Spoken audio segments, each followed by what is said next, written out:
Left with a high temperature right near 87 in San Antonio, so it's going to be a warm one for us this afternoon. Highs even hotter, closer to 100 degrees down near Laredo. That cool front is on its way though, and we're excited about that. We have to be patient though, because that front's not going to arrive until tomorrow afternoon. So starting the day tomorrow, there will be areas that are pretty cool in North Texas, but here in San Antonio we have to wait. We're going to be warm tomorrow, a high of 88. That front will be moving through in the afternoon.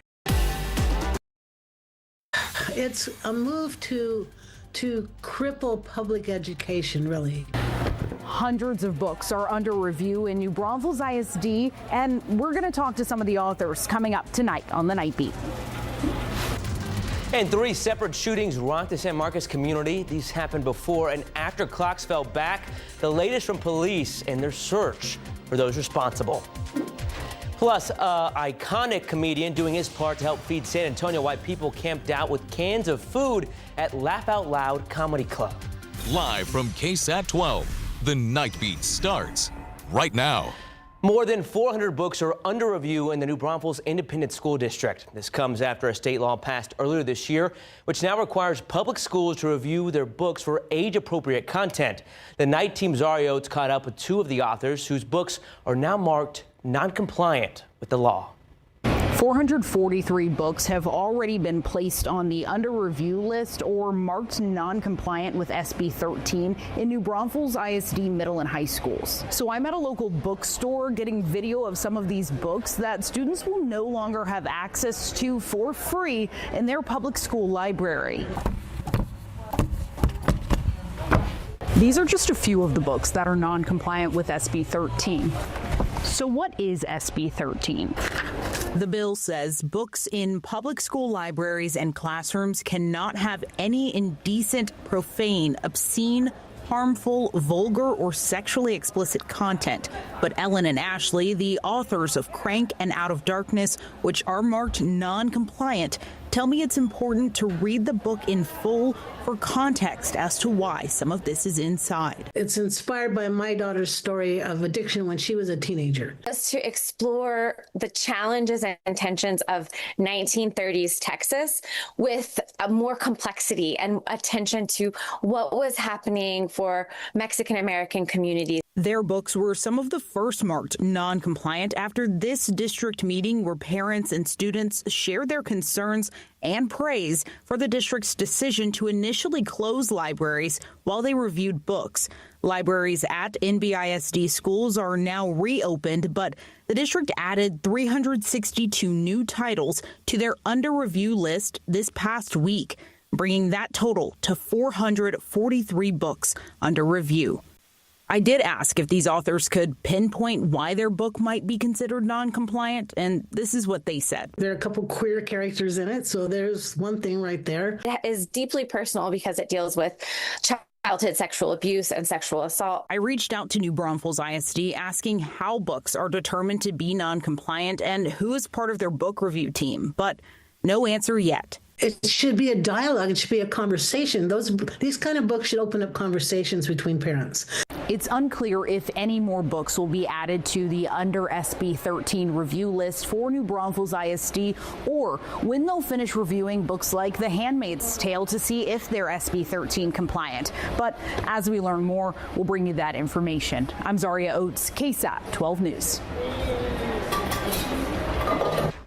Zaria, thank you. A busy night for San Marcos police. At least 1 person is dead and 3 are in the hospital after multiple shootings last night. The San Marcos Police Department says the first shooting happened on Kissing Alley near the square. It happened around 10 p.m. 1 person was killed and 2 injured. Police are now looking for 2 suspects who they say were in the silver or gray Audi you see on your screen. Because of the incident, police asked all bars in that area to close around 1:30 in the morning. Anyone with information on the suspects is asked to contact San Marcos Police at 512-753-2108. And again, staying in San Marcos, 2 other shootings took place before and after daylight savings time. Just after the bars were forced to close, San Marcos police responded to a fight turned shooting at an off-campus student apartment complex, this one off of Post Road, where one person was taken to the hospital.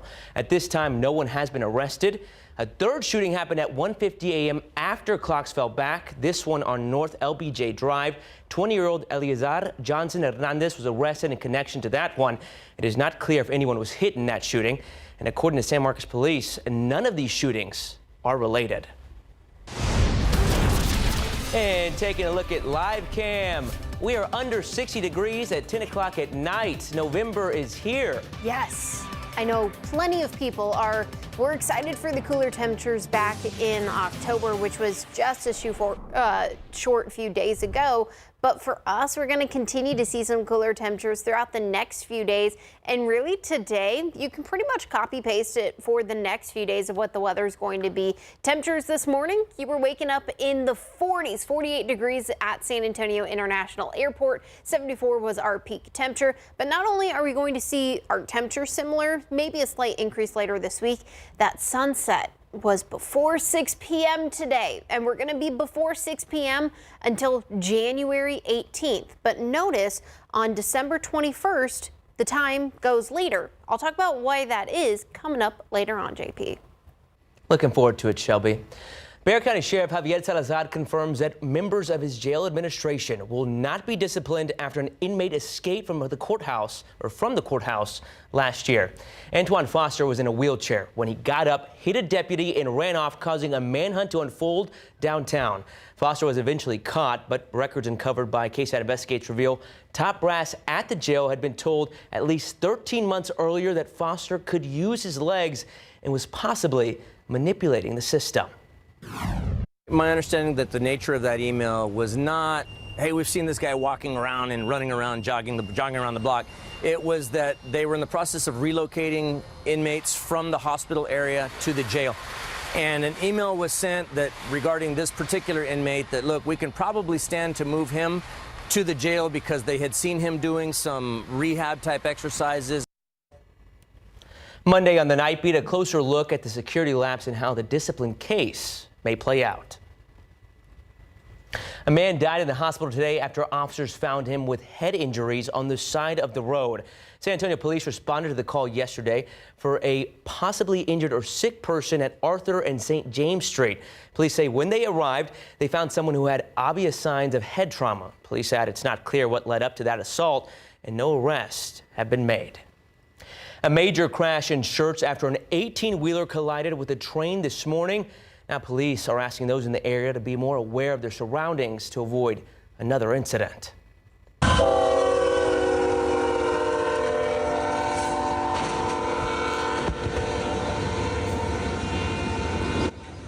This happened just after 10 this morning at the intersection of Schertz Parkway and FM 78. Schertz police tell us the 18-wheeler was crossing the tracks when it was struck by the train. Luckily and miraculously, no one was injured and the train did not derail. However, police hope this serves as a reminder to obey all warning signs. At last check, the intersection of FM 78 and Schertz Parkway has reopened. Wurstfest is coming up in New Braunfels. If you've ever been, you know it's all about music, sausage, and of course, beer. We dive into the German heritage of the city and culture, and a KSAT explains. That's still ahead. And coming up, we'll tell you why folks camped out in front of a Laugh Out Loud Comedy Club with bags full of canned food.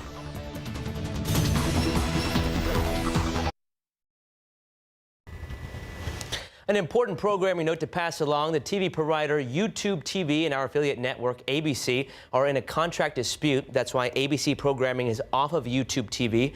It'll be that way until a deal is reached, which includes all ABC programming. KSAT 12 is an affiliate of ABC and does not have any say in this matter. All of our newscasts continue to be streamed on the KSAT Plus app on your smart TV or mobile device. If you watch KSAT 12 on something other than YouTube TV, you are not affected. This also does not affect any clips or shows from KSAT 12 that you watch on YouTube. As negotiations continue, we'll continue to keep you informed. A line hundreds of people long full of overnight campers, all of them waiting to donate food. Our Devin Karp was there this morning after comedian Gabriel Fluffy Iglesias said he would host a pop-up show in exchange for food bank donations. All of this amid the government shutdown. Caleb, when did you get here this morning? Actually, I got here last night at 9:45. Got here at 4:30 this morning. 4:30. Have you ever seen Fluffy before? Not in person, but watching him since I was a kid, and so happy to see him for our anniversary, actually. Have you ever camped out for anything like this before? Never, but with Fluffy, it's gonna happen. It's worth it? Yes, sir. Yeah. Whether they're a first-time watcher. I've seen all his shows, like his specials on Netflix and everything, but that's about it. Hey, it's a good first time to see him. Or hardcore Fluffy fans. He did real good shows up there. Over the years, I've seen him in D.C., El Paso, and other places. San Antonio shows up for Gabriel Iglesias. It's about 8:42 in the morning here. We've still got hours before the show even starts. This is not even the front of the line. Check out how far it goes all the way around. I mean, he's not asking for money. He's not asking for anything. He's trying to give back to the community, give back to the people that matter, the people that are especially in the hard times right now, especially with everything going on. All you needed to get into the show was 5 cans of food for every person you want to bring. We got some soup, refried beans. Nice. Beans and chicken. Can't go wrong with refried beans. SpaghettiOs. All taken to the San Antonio Food Bank, helping people who can't receive SNAP benefits right now. Oh yeah, I mean, we're one of the families affected by it, and this is something great. I wish a lot of other celebrities would support the local community like this. And while hundreds of people can't all fit in one comedy club, some donated what they had and stayed behind anyways. By the time I got here, it was way overpacked, and then the food bank only had like one or two people. So I was like, you know what? I'll donate my cans and help out. Okay. Right there. Oh, it feels great to see Fluffy again. You excited? Yes, very excited. More excited that I didn't have to pay. Thank you for everything you do for the city. Fluffy, Fluffy, Fluffy, Fluffy, Fluffy. Heard it here first. God bless you. Thank you guys. Appreciate it. Devin. And all that generosity definitely paid off. Tonight, we've learned that 16,000 cans of food were collected for the San Antonio Food Bank during Fluffy's canned food drive. KSAT Community and Texas Eats are teaming up with the San Antonio Food Bank and Meals on Wheels for a vital fill-to-truck food drive on Monday, November 10th. The event runs from 9 a.m. to 7 p.m. at Pinstack on Loop 410. A large donation truck will be parked at Pinstack to collect as many canned and non-perishable food items as possible in one day. And of course, you can always donate to both the Food Bank and Meals on Wheels online. We have links in the KSAT Community section of our website for more information. The weather finally feeling cooler, but another change is it got dark pretty quick tonight. I know, and normally when you hit daylight savings times, you get the earlier sunrises. So Devin's shots this morning for GMSA were at least a little sunny, but it was a little chilly too. And you saw everybody with the hoodies and the beanies, everything bundled up. Absolutely, and that's because the sunset now is before 6 p.m. and we really won't see the sunset until 6 p.m. until January. And the sunset, and if we have those clear skies, that's going to allow our temperatures to really cool down. But something we also have coming up this week is we have our next super moon. We have a full moon on Wednesday. It's the Beaver moon, and the moon will rise about 5:45 p.m. on Wednesday evening, but you can also see it become peak, and its fullness is going to be actually Wednesday morning. So if you see it Wednesday morning before that sun rises, don't worry. And if you miss it, you have another shot Wednesday evening, and it's because traditionally, November is the time the beavers are preparing for winter, and really for us, we're going to continue to see some fall-like temperatures throughout the next few days, but what we're also watching is a gradual warming of our temperatures day by day, especially as we get towards the end of the week next week. And the good news is that humidity is going to stay relatively pleasant, so it might not feel a few degrees warmer, and it will actually feel like our temperature, maybe even cooler. But the bad news is we're likely expecting our drought conditions to continue to worsen throughout the next few days. So we will continue to keep you posted, especially because we're tracking some, not a lot, but some rain chances next weekend. Tomorrow morning, though, feeling very fall-like, waking up in the 40s and the 50s throughout most of your morning, already sitting in or near the 60s and 70s by lunchtime. Peak temperature is about 76 degrees for most of us in San Antonio tomorrow. And for otherwise, most of us are going to stay in the 70s for most of us. We're still going to see those clear skies, allowing our temperatures to be on the warmer side. But what we saw earlier yesterday specifically is a low pressure system currently off the coast or just on the eastern seaboard near Virginia, but it had a cool front associated with it. That's what brought us the thunderstorms and the small hail that some folks near Seguin and Garden Ridge saw. And for us, it brought the showers, but it really allowed all that cloud coverage to push to the south and allow for some cooler conditions behind it. But what we're watching to be the main weather maker this week is an area of high pressure coming in behind it. That's what's going to give us a little bit of that warmer temperature and a little bit of that quieter weather and the drier conditions. We're tracking conditions to be relatively dry and pleasant throughout the next 7 days. So really not much to complain about in the weather department. Yes, normally when you see the drier conditions, there is that risk for some wildfires. So we will continue to keep you posted on that. But the drier conditions and mornings waking up in the 40s and the 50s. Now, that warming trend, like I mentioned, our afternoons will get into the 80s, and I'll touch on that in a second. But our morning temperatures stay mostly in the 50s, maybe even touching 60 next week. But next weekend is when we're also seeing a small chance of rain for us here in south central Texas, and a very weak cool front once again making its way to the Alamo City. But for us, maybe possibly bringing temperatures back to the 50s and the 70s, which I know a lot of people are wanting to stick around and not necessarily seeing, sadly, the 80s return to the forecast. You know, we've been wanting the cooler temperatures, but as long as we're not out there sweating, the lower 80s, we're used to that. That's cool for us. Yes. So we'll take that all day. That's a win for sure. Thanks for that, Shelby. The Spurs, on the other hand, they did not win. They suffered their very first loss. But the NBA season is a marathon, not a sprint. Still looking good. Yeah, tonight we were just talking about it, JP. Really came down to Victor Wembanyama not getting anything going offensively, shooting just 28% from the field. But it wasn't just Wemby. The Spurs sputtered in Phoenix. We'll show you the highlights coming up. And the Texans lose in more ways than one at home today against Denver. That's coming up.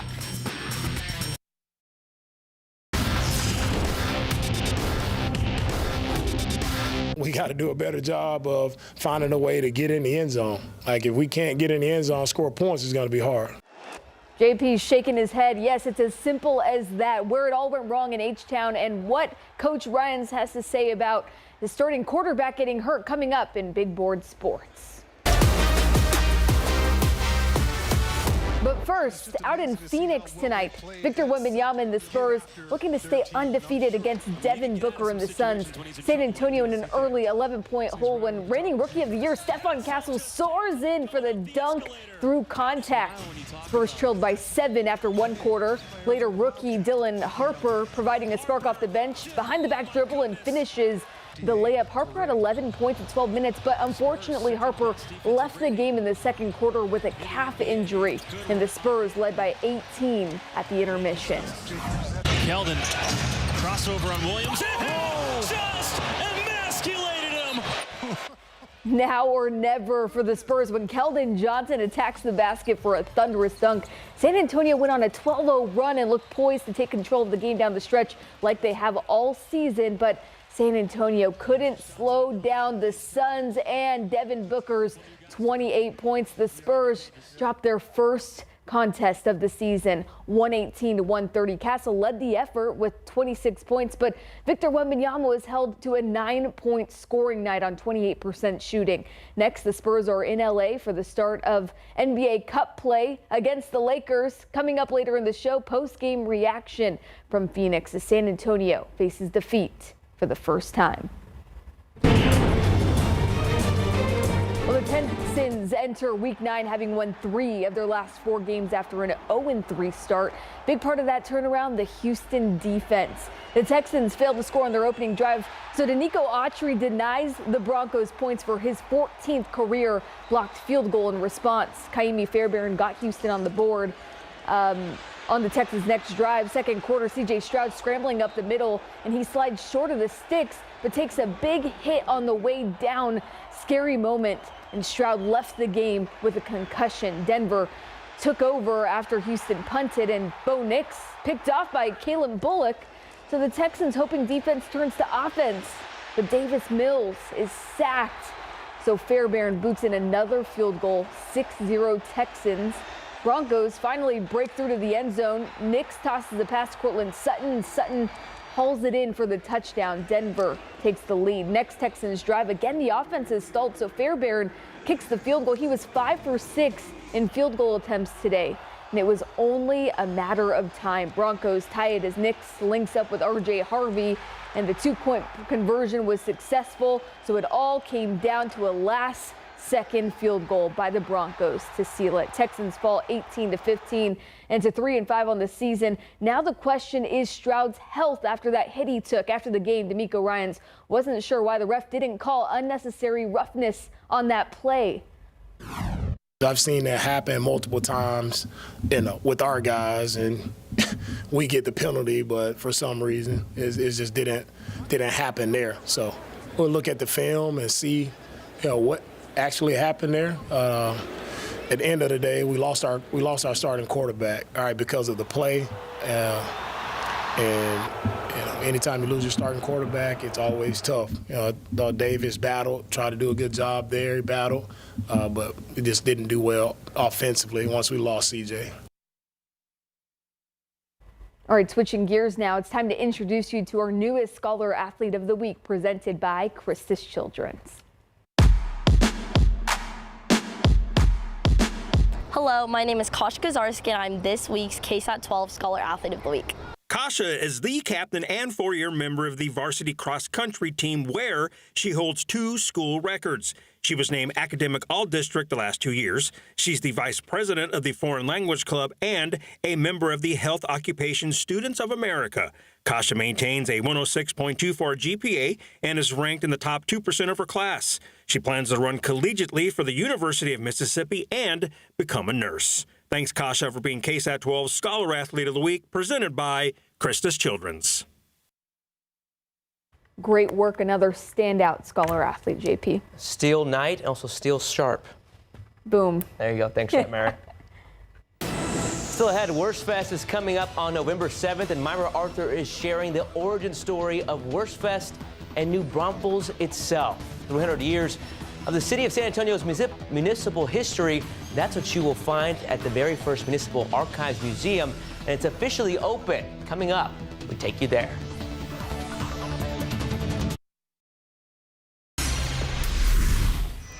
Welcome back. Wurstfest is coming up in New Braunfels. If you've ever been, you know it's all about music, sausage, and of course, beer. But it's also rooted in the German heritage of the city. In this case, that explains it's all about how Wurstfest got started.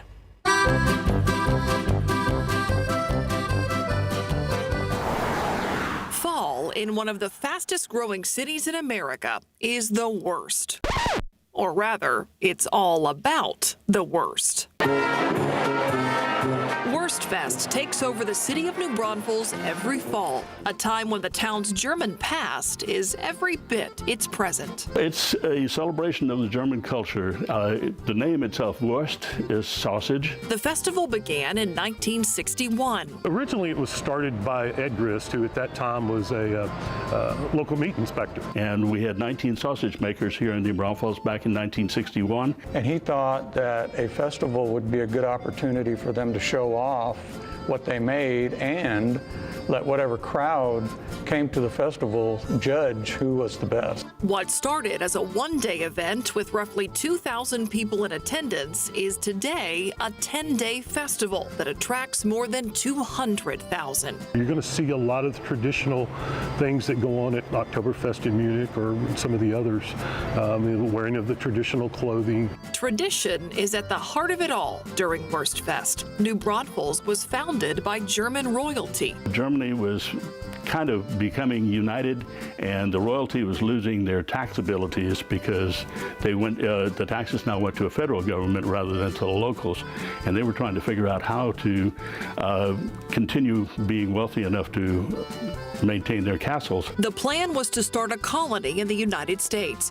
A member of a German royal society called the Adelsverein came to Texas, or what would become Texas that same year. Prince Karl of Solms-Braunfels in Germany founded New Braunfels in 1845, and German settlers followed. Their entire belongings were kept in one sea chest. That's all that they were allowed to bring. The origin story of the city is told here at the Sophienburg Museum. And this spot right here, as a matter of fact, the Sophienburg, was actually where he established his first home, and this was supposed to be the castle because this is the highest point in Old New Braunfels. Sophie was to be Prince Karl's wife. She found out things were a bit rugged here in Texas and never made the trip. So Prince Karl went back to Germany, but other royalty stayed. How did that German influence grow over the years? How does it lasted this long? Well, we kind of stuck here with our German language because we were mainly all Germans in this town. In World War II, we were no longer allowed to teach German in the high schools, for example, for several years, and the newspaper had to quit printing in German.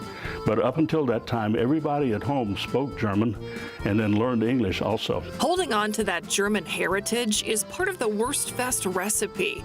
And yeah, the food too. Obviously sausage on a stick. We have pork chop on a stick, pretzelbraten, Kartoffelpuffer. It's a potato pancake. What?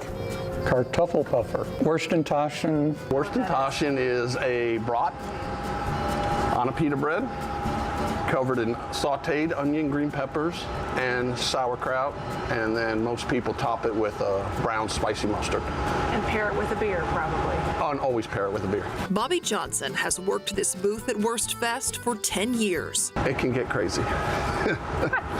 I've seen it all. The Downtown Rotary Club is one of the more than 20 nonprofits raising money at Wurstfest. And for many of them, this is their biggest fundraiser of the year. 100% of our money goes back into Comal County. The good that we do for the community and what we give back, it was just another opportunity for giving community service. Members of the Wurstfest Association are called OPAs. In German, Opa means grandpa or grandfather. But some OPAs are, well, lots of chicken dances, lots of Fliegerling. More fun than others. I'm Eric Couch, and I am the 2024 Wurstfest Große Opa. What is a Große Opa? I am the Spaßmeister, the fun master. My job is to make sure everybody's experiencing fun, having a good time, experiencing a little bit of Gemütlichkeit. It's a word we use in German for feeling good. It's kind of like coming together with your family and your friends for an enjoyable afternoon. Wurstfest takes place on the grounds of an old mill in Landa Park. There's the Wurst Hall where people drink and dance, and on the walls, the family crests of each OPA. You know, Zunker and Driebert and Schumann, these are families who've been here a long time. This one up here actually did get a little bit of the fire damage, a couple of these. In 2019, a fire destroyed the building connected to Wurst Hall, the market plots. Which is where most of our food vendors are. It was combustible material that had been left close to a light. So this sign was in our original booth that the fire took away. That heat just dissipated throughout that entire thing, and about 6 o'clock on that Friday morning, the whole roof just went up in flames. The next year, COVID hit. 2020 is the only year in the history of this event that Wurstfest hasn't happened. Today, the market plots has been rebuilt, and Wurstfest kicks off like it always does. We will pass out the sausage and do an official biting of the sausage to open the festival, as well as a tapping of the keg. Got to have that. For all the food and the fun, there's a deeper meaning for those who love this festival.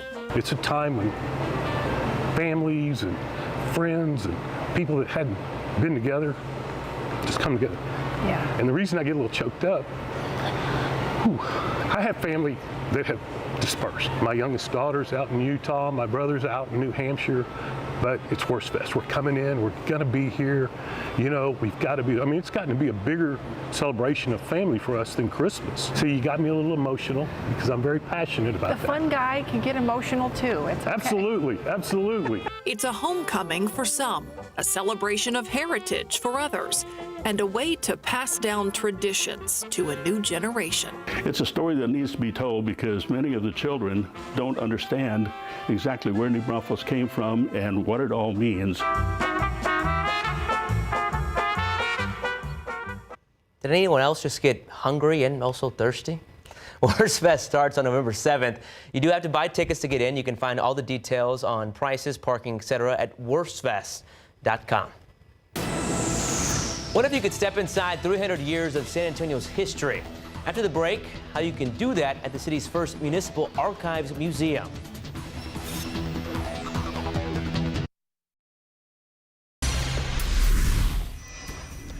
300 years of the city of San Antonio's municipal history. That's what you'll find at the very first Municipal Archives Museum, and it's officially open. The museum is located at 719 South Santa Rosa Street. With this new museum, San Antonio can showcase the city's rich history to the general public. Kind of starts here with the early settlement, and then it goes in a timeline.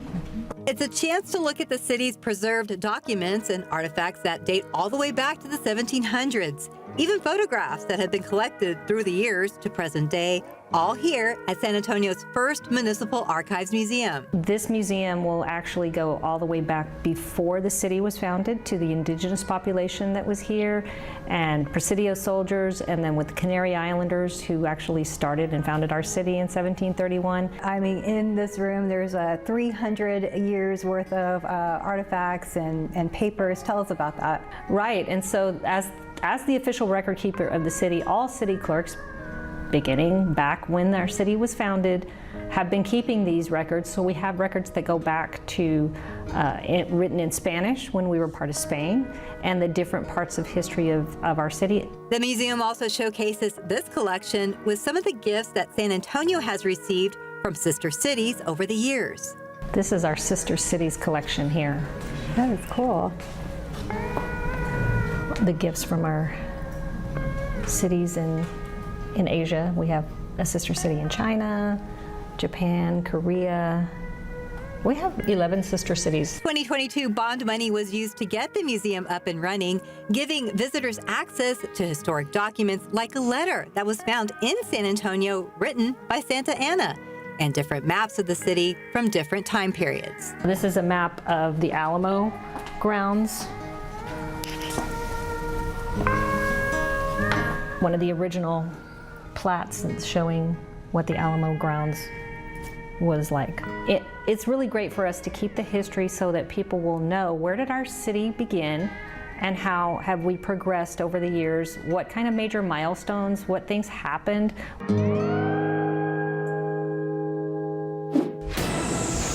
And shifting gears, taking a look at live cam. The cooler temperatures are here, the rain, not so much. Yeah, JP, we're going to continue to see the cooler temperatures stick around, maybe a slight increase, but what we're really needing is more rain, and there is some on the forecast, but not enough. I'll break down your week's forecast coming up after the break.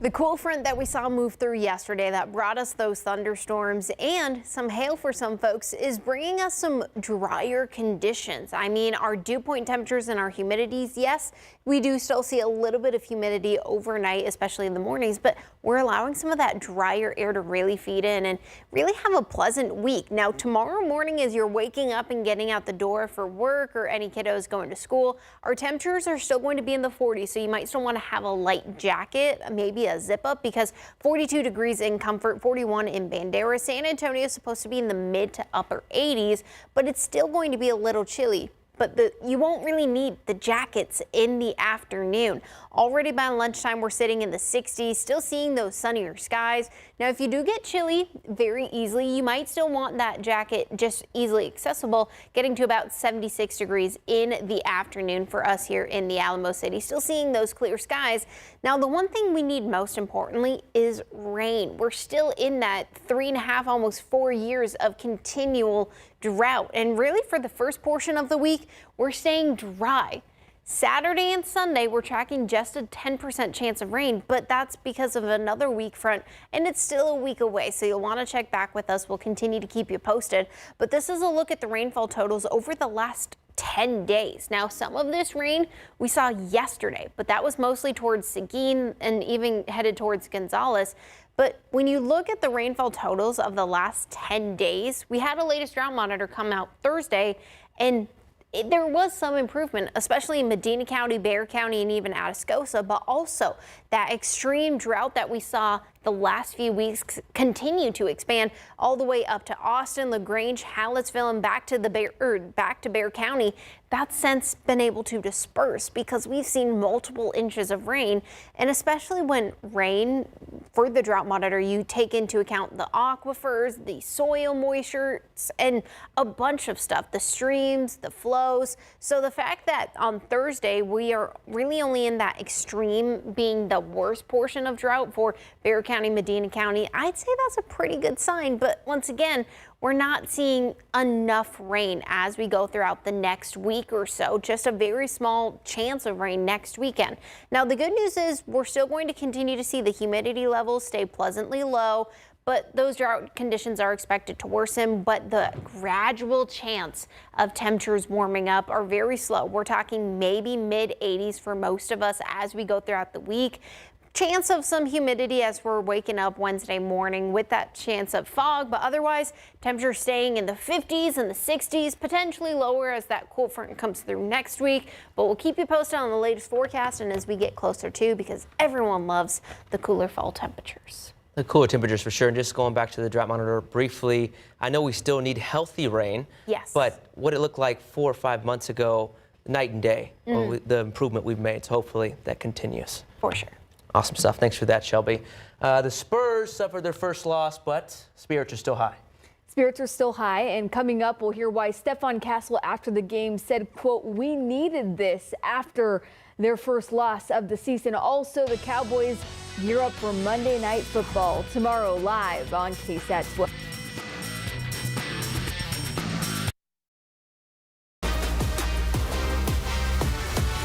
The Suns handed the San Antonio Spurs their first loss of the season tonight behind 28 points from Devin Booker as the Suns won 130-118. Victor Wembanyama had a rare off night, scoring just 9 points on 4 of 14 shooting while grabbing 9 rebounds. It was the first time he was held to fewer than 10 points since October 30th of 2024 when OKC limited him to 6. Now, rookie Dylan Harper left the game with an apparent calf injury. No update on his status yet moving forward. Meanwhile, Stephon Castle led the Spurs with 26 points. Here's what was said by the Spurs after the game. I mean, I feel like we kind of needed this. I feel like we were starting to get a little comfortable. So it's kind of a wake-up call for us. So, I mean, I'm happy to see how we're going to respond on Wednesday. We did not start with the proper approach, and it is hard to fight an uphill battle or to chase in this league. And when you don't start with the right approach and someone does to the level that Phoenix did, you can be in for a really long night. I just wish we win on the road like we do at home. It's been the same. The energy's just been there for me and personally, and for the team. It's been there. I just gotta keep that consistently rolling on out the game. Well, last week, the Cowboys had arguably their worst game of the season versus Denver, and the week before that was their best when they dominated the Commanders. That's the roller coaster you go on when you boast the best offense and the worst defense in the NFL. Now, beginning tomorrow, Dallas will embark on back-to-back Monday Night Football games with their bye week sandwiched in between as Kyler Murray and the Cardinals visit AT&T Stadium. Now, Arizona has lost 5 consecutive games, all by a combined 13 points. Kickoff is scheduled for 7:15 inside AT&T Stadium, live on KSAT 12, and Sports Director Larry Ramirez will be at AT&T Stadium all evening long with live reports. Also, be sure to join us right here on KSAT 12 for our pregame show beginning at 6:30. We'll lead you right into the action. All right, it's time now to hit the road with our Encino Chrysler Jeep Dodge Ram Play of the Week.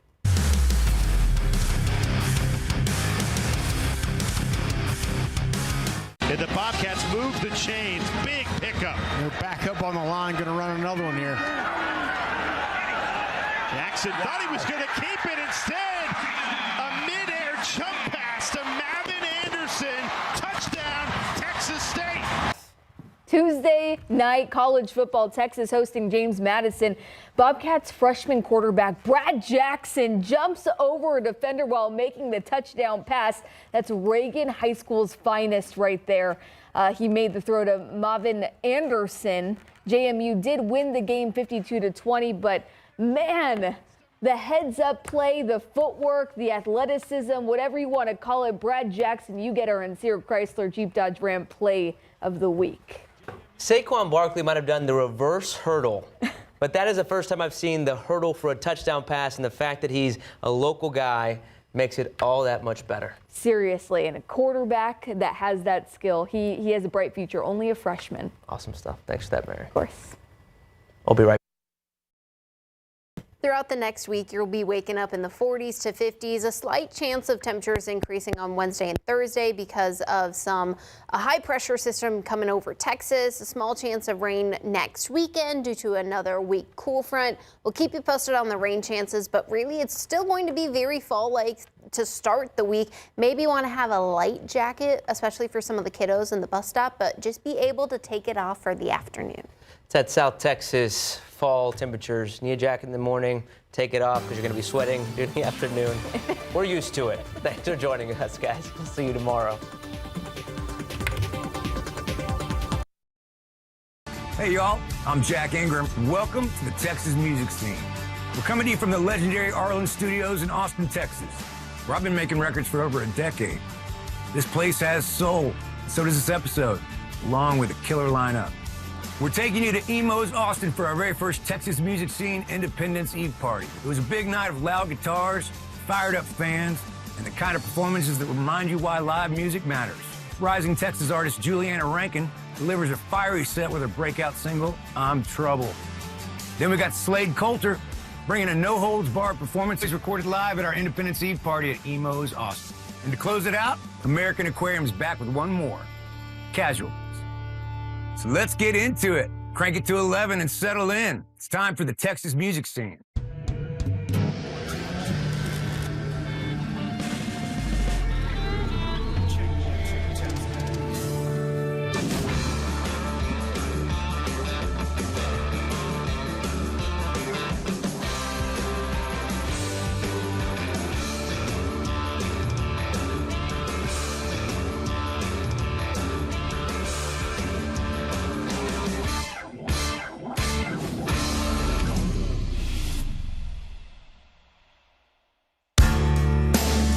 The Texas Music Scene is made possible by Thomas J. Henry Injury Attorneys, the official law partner of the Texas Music Scene. And by the Fredericksburg Convention and Visitors Bureau. We welcome you to Texas wine country. Here, authentic Texas music sound is celebrated on every stage. Plan your trip today. Said I'm trouble.